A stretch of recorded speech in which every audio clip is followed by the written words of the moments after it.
Hey Skrulls, balik lagi ke series Loki season kedua. Dan kali ini kita bakal melanjutkan bahasan kita untuk episode keduanya, yang mengikuti Loki dan Mobius melanjutkan misi mereka untuk mencari Sylvie, sekaligus mencari tahu misi sebenarnya yang dilakukan sama pasukan TVA yang dipimpin sama General Dox dan Hunter X5. Seperti biasa, ada banyak banget detail dan easter eggs yang bisa kita bahas dari episode 2 ini, dari mulai cerita dan juga karakternya. So, nggak usah lama-lama lagi, langsung aja kita bahas episode kedua kali ini bareng gue Rian. Let's explore this universe.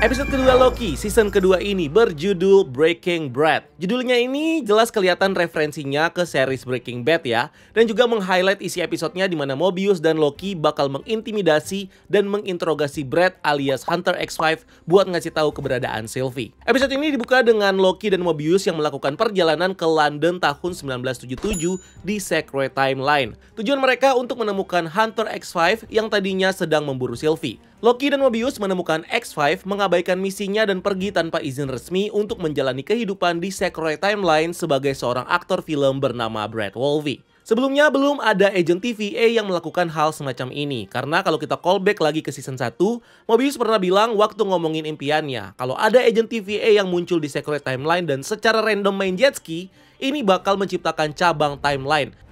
TVA agent showing up on a jet ski on the Sacred Timeline, that would create a branch for sure. That'll be fun though. Yeah. Tapi karena sekarang lagi krisis multiverse, TVA ini udah nggak peduli lagi seberapa banyak cabang yang bakal muncul. Makanya X5 di sini mengambil kesempatan buat menikmati hidup menjadi aktor terkenal. Di sini Loki dan Mobius datang ke acara premier film Zeniac yang diperanin sama Brad Wolfe atau X5. Brad Wolfe dan Zeniac sendiri memang berdasarkan karakter asli di komik Marvel. Di komiknya, Brad Wolfe adalah aktor yang memerankan Zeniac di film Slasher. Tetapi dia juga dirasuki oleh makhluk parasit dari Dark Dimension yang mengontrol tubuhnya untuk meluapkan kebenciannya dan menjadi pembunuh berantai. Dia memanfaatkan persona Zeniac-nya sebagai monster pembunuh. Selain itu, di samping teaternya kita bisa lihat ada beberapa poster film yang jadi easter eggs buat beberapa karakter Marvel. Contohnya kayak ada poster film India yang dibintangi sama salah satu Eternal dengan filmnya yang berjudul Phone Ranger. Poster yang dibintangi sama Kingo itu sebelumnya juga udah muncul di film Eternals waktu Kingo ngasih tahu film-filmnya dia di pesawatnya. Kingo mereveal kalau dia nyamar sebagai keturunannya sendiri sebagai bintang film Bollywood selama hampir 100 tahun. Nah, kalau Phone Ranger sendiri juga merupakan karakter superhero asli dari Marvel Comics yang diciptakan di tahun 1985. Nama aslinya adalah A.G. Bell, plesetan dari karakter Alexander Graham Bell, penemu telepon. Dia menciptakan teknologi yang terinspirasi dari teknologi alien yang dia temuin dan memungkinkan dia buat mengakses hampir semua sistem telekomunikasi buat intercept, menerima dan mengeluarkan sinyal untuk melacak nomor dan menghubungi siapapun di bumi. Setelah ngeliat X5 yang ngejalanin hidupnya di Sacred Timeline, gue jadi bertanya-tanya, kemana Brad Wolfe yang asli yang memang hidup di Sacred Timeline? Kita tahu X5 dan semua orang di TVA adalah varian dari orang-orang yang hidup di Sacred Timeline. So kalau Brad Wolfe yang ada di sini adalah X5 dari TVA, pasti juga ada Brad Wolfe yang asli di Sacred Timeline. Ini masih misterius sih, tapi mungkin X5 ini ngeprune Brad Wolfe yang asli supaya dia bisa hidup sebagai Brad Wolfe di Sacred Timeline. Atau mungkin X5 ini membentuk hidupnya sendiri sebagai orang dengan nama baru di TVA dan akhirnya meniti karir di Sacred Timeline sebagai Brad Wolfe. Sedangkan X5 yang asli mungkin hidup di era yang berbeda dengan Brad Wolfe ini.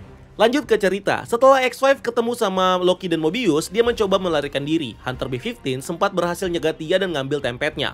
Tapi X5 tetap berhasil kabur dan dikejar-kejar sama Loki. X5 pakai time twister yang biasanya dipakein ke tahanan TVA. Dia kabur dari Loki setelah terpojok. X5 di sini pakai kalung time twisternya di pergelangan tangan kayak dia lagi pakai jam tangan. Nah, cara kerjanya time twister sendiri bisa dibilang ini seperti mundur ke posisi masa lalu beberapa detik atau menit yang lalu. Nah, konsep time twister ini bisa dibilang rada-rada mirip dengan time slip yang dialami Loki. Hanya saja mungkin time twister adalah teknologi yang sudah berhasil mengendalikan energi time slip yang kemudian dijadikan teknologi time twister untuk kepentingan TVA. Setelah itu, Loki showcase beberapa kekuatannya buat mojokin dan nangkep X5. Kita diliatin berbagai variasi powernya kayak nembakin energi blast, bikin ilusi dan duplikasi dirinya, telekinesis ditambah sama manipulasi bayangan. Akhirnya Loki, Mobius, dan Hunter B-15 berhasil menangkap dan menahan X5 di markas TVA. Loki dan Mobius membawa Tempest punya X5 yang udah dimodifikasi ke Obi buat diperiksa. Tapi Obi masih terlalu sibuk bikin device tambahan buat menstabilkan Temporalum. Waktu Loki dan Mobius sibuk ngotak-ngatik Tempest punya X5, Casey ngasih tahu mereka kalau dia mengakses riwayat Tempest punya Ravonna Renslayer dan mengetahui kalau Ravonna dapat bantuan dari Miss Minute. Miss Minutes is helping Renslayer. Loki juga ngasih tahu mereka waktu dia time slip ke masa lalu, dia mengetahui kalau Ravonna adalah partnernya He Who Remains. Ini ngejelasin kemana hilangnya Miss Minute selama krisis multiverse ini. Selain karena Loki yang nyuruh buat nggak manggil Miss Minute karena Loki tahu kalau dia asistennya He Who Remains, kita juga bisa lihat di trailernya kalau Miss Minute mengikuti Ravonna ke era 1800-an buat ketemu Victor Timely. Ini kayaknya ada rencana terselubung juga nih antara Miss Minute dan He Who Remains yang bakal menuntun Ravonna ke salah satu variannya, yaitu Victor Timely. Karena di episode terakhir season pertama, Miss Minute ngasih file misterius yang gak diminta sama Ravonna. Tapi kata Miss Minute, file itu dinilai lebih berguna sama He Who Remains buat Ravonna. Nah, di sini Casey juga akhirnya jadi ikut memperhatikan Tempestnya X5 dan menyimpulkan kalau modifikasi di Tempestnya itu bukan untuk memblokir pelacakan TVA seperti yang awalnya dibilang sama X5. Jadi, Loki, Mobius, dan B-15 pergi buat menginterogasi X5. X5 menolak untuk ngasih tahu mereka apapun sambil mempengaruhi dan memancing emosi Loki dan Mobius, terutama Loki yang diolok-olok cuma sebagai villain dan pecundang. Buat Loki, ini tentunya masih fresh karena varian Loki ini adalah varian yang dikalahkan Avengers di timeline 2012, terus kabur pakai Tesseract dan dibawa ke TVA. Mungkin keseluruhan eventnya baru terjadi seminggu atau 2 minggu ke belakang. Loki sempat hampir kepancing karena X5 nyebutin ibunya. Kita tahu kalau satu-satunya yang Loki benar-benar sayang di Asgard adalah ibu angkatnya, yaitu Frigga. Agak surprising karena di sini Loki malah nggak berbuat apa-apa ke X5, tapi malah Mobius yang ngamuk sampai nampar X5. Padahal dia yang bolak-balik memperingatkan si Loki ini biar nggak kepancing emosinya.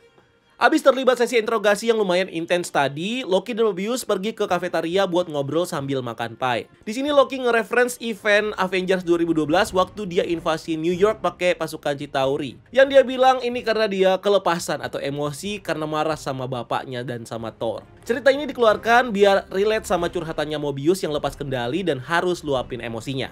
Di sini juga Mobius bilang ke Loki kalau dia nggak punya niat untuk melihat kehidupan aslinya di Secret Timeline sebelum TVA. Dia khawatir kalau ternyata kehidupan aslinya ini indah dan dia malah bakal terus kepikiran dan nggak bisa move on. Dia bilang juga kalau dia bisa handle kalau ternyata kehidupannya sebelum TVA itu buruk.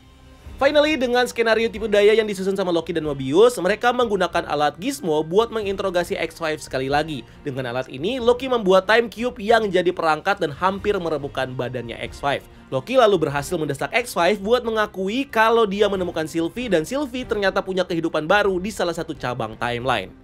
Sementara itu, Obi berusaha menstabilkan Temporalum, tapi sadar kalau dia kehilangan akses ke pintu ledakan. Padahal sebelumnya dia bisa membuka pintu itu. Obi ngasih tahu B-15 dan Casey kalau cuma pencipta sistemnya yang bisa mengangkat pintu penahan tersebut dengan scanning langsung aura temporalnya. Dan orang itu adalah He Who Remains. Tapi seperti yang kita tahu, sekarang He Who Remains udah mati dan satu-satunya pilihan mereka adalah untuk membuat Miss Minute membatalkan sistem penguncian ini. So, ini bakal nge-setup misi Loki dan TVA selanjutnya, yaitu buat melacak dan memburu Ravonna dan Miss Minute.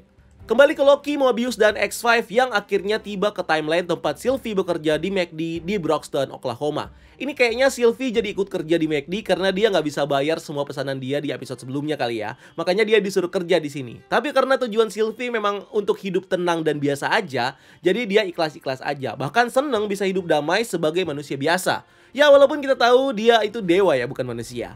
Bisa juga kita lihat di bawah badge namanya Sylvie, ini ada bintang 5 yang artinya adalah dia karyawan teladan yang menguasai 5 bidang penting di pelayanan McD. Nah, lokasi Broxton, Oklahoma juga sudah kita bahas di episode sebelumnya, di mana di sini kalau di komik Thor membangun kembali kota Asgard di Broxton di tengah-tengah ladang persis seperti tempat Sylvie muncul di episode sebelumnya. Nah, lokasi ini menjadi rumah buat para Asgardian selama beberapa waktu. Thor kemudian mengangkat tanahnya hingga jadi pulau terapung dan membayar pajak tanahnya pakai harta Asgardian. Jadi kalau di komik di sini adalah tempat bagaimana Thor membawa para Asgardian untuk mencari kedamaian, sedangkan di MCU di sini adalah tempat bagaimana Sylvie aka Loki mencoba mencari kedamaiannya sendiri.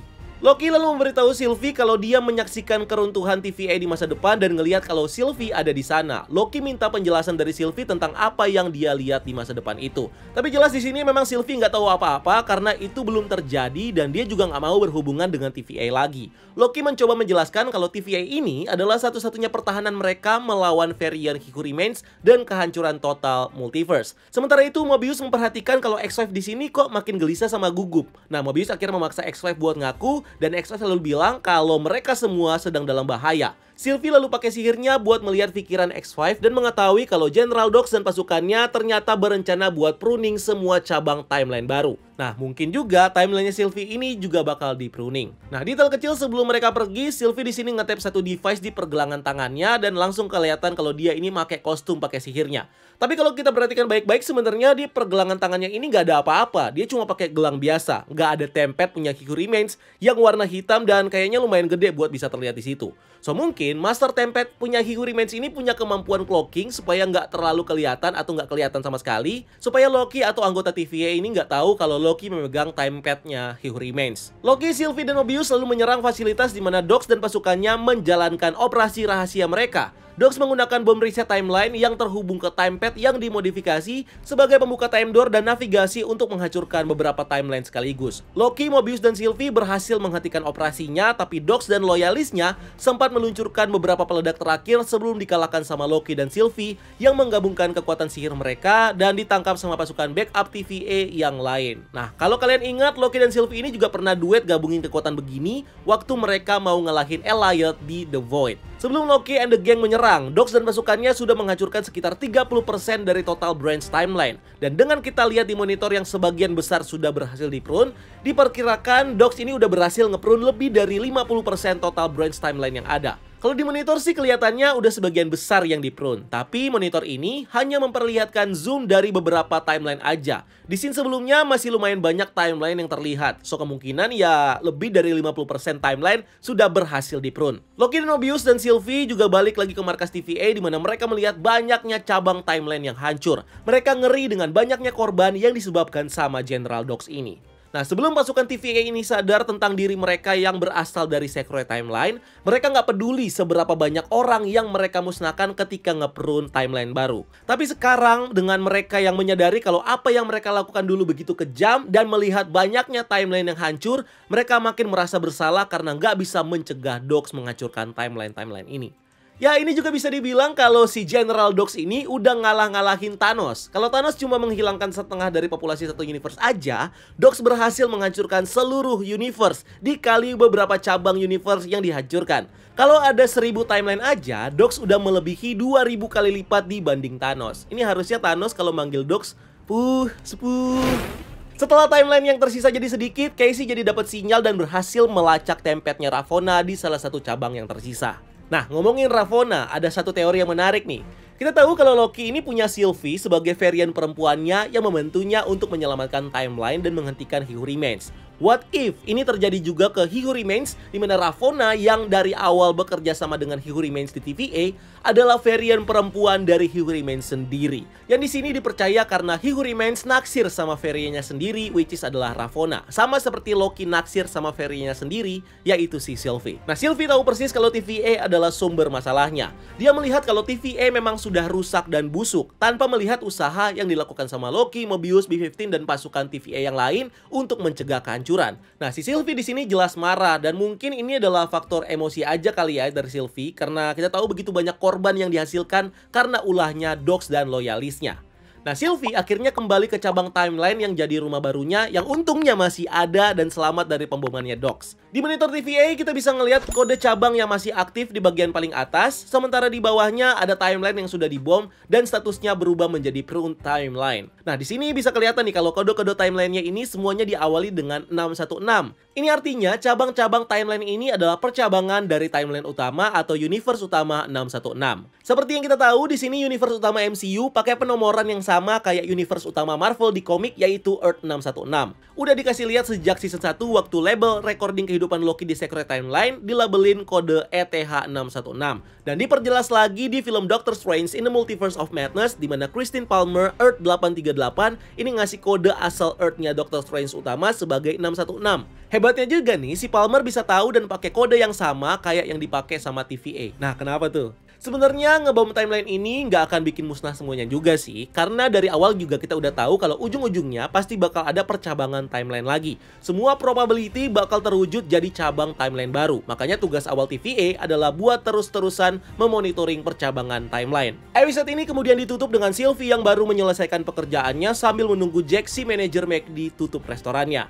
Nah, Sylvie rebahan di atas kap mobilnya dan ngeliatin sebuah alat yang glowing. Nah, device yang dipegang sama Sylvie itu adalah Master Tempad punya He Who Remains yang udah kita lihat dipakai sama He Who Remains selama finale season 1. Nah, dengan Sylvie yang punya Master Tempad ini, berarti dia juga bisa melakukan perjalanan ke sejumlah cabang timeline kapanpun dia mau. Nah, kira-kira kenapa nih dia ngeliatin tempadnya ini? Mau merencanakan apa dia si Sylvie ini? Nah, walaupun Sylvie udah kelihatan seneng dan tenang menjalani hari-harinya bekerja di McD sebagai orang biasa, detail timepad kecil ini berpotensi ngetis petualangan melintasi timeline buat si Sylvie. Setelah Sylvie ngelihat Loki dan Mobius lagi, dan abis itu ngelihat secara langsung kegagalan TVA menjaga timeline yang lain, Sylvie semacam dapat reality check di situ. Sekarang dia tahu kalau setelah dia menghabisi He Who Remains, dia tidak memperbaiki keadaan, tapi malah memperburuk keadaannya. Dan walaupun sebelumnya dia nolak buat stay dan bantu Loki beres-beres timeline di TVA, mungkin Sylvie dengan dia lagi ngeliatin Master Tempadnya ini, lagi mempertimbangkan misi buat apakah dia mau ikut untuk ngeberesin TVA bareng si Loki, atau mungkin dia akan mengurus permasalahannya ini sendiri. Sebelumnya, Sylvie dan Loki juga punya percakapan yang menegangkan. Waktu Sylvie ngasih tahu Loki kalau dia nggak mau ikut dengan mereka, tapi bakal menghabisi varian Kang the Conqueror manapun yang dia temui. Nah, dengan Sylvie yang punya template ini, kemungkinan akan meng-setup cerita Sylvie di mana dia akan berpotensi melakukan perjalanan dari timeline ke timeline untuk memburu varian Kang sebanyak mungkin. Teori ini didukung sama trailernya waktu Sylvie ada di workshopnya Victor Timely, ngeluarin pisau dan lagi berhadapan sama Victor di situ. So, perburuan multiversal yang dilakukan sama Sylvie ini bisa jadi merupakan maksud dari petunjuk di ending ini. Kita tinggal tunggu aja apa yang akan terjadi di episode 3 nanti. So, itu dia yang bisa kita breakdown dari episode kedua Loki season kedua ini. Kalau kalian punya teori atau punya tanggapan dari apa yang kita bahas di video kali ini, silahkan tulis di kolom komentar di bawah untuk teori dan juga pendapat kalian tentang episode ini. Dan jangan lupa juga kalau kalian mau join ke membership kita juga sediain konten-konten menarik di membership. Tenang aja, murah banget, kalian tinggal ya join aja di situ.